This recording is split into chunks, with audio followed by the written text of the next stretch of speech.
Hi viewers, welcome to சின்னக்கா சமையல். பாருங்கள், இன்றைக்கி வெங்காய சாதம், ஆனியன் ரைஸ்.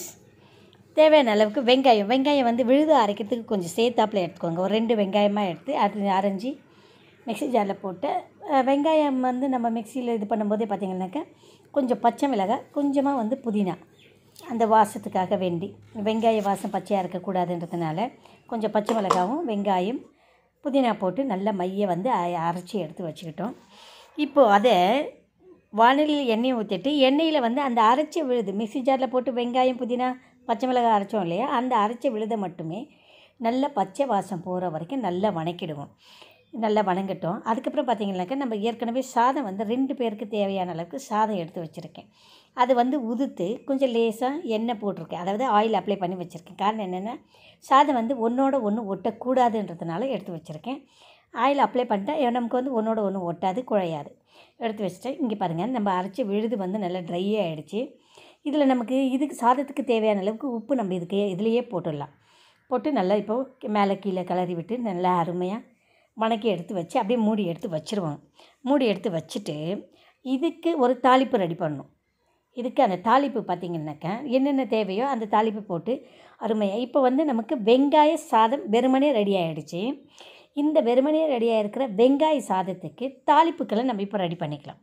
அந்த தாளிப்பு பார்த்திங்கனாக்கா வெங்காயம், கீர்ன பச்சை மிளகாய், கொஞ்சமாக ஜீரகம், கொத்தமல்லி, கருவேப்பிலை, கடலைப்பருப்பு, உளுத்தம்பருப்பு.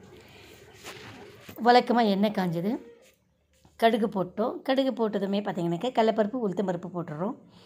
பச்சை மிளகாய் இதை வந்து நல்லா வந்து வறுவிட்டோம். நல்லா முறுமுறுன்னு கடிக்கிற மாதிரி இருக்கிற பதத்துக்கு நம்ம வறுத்துடுறோம்.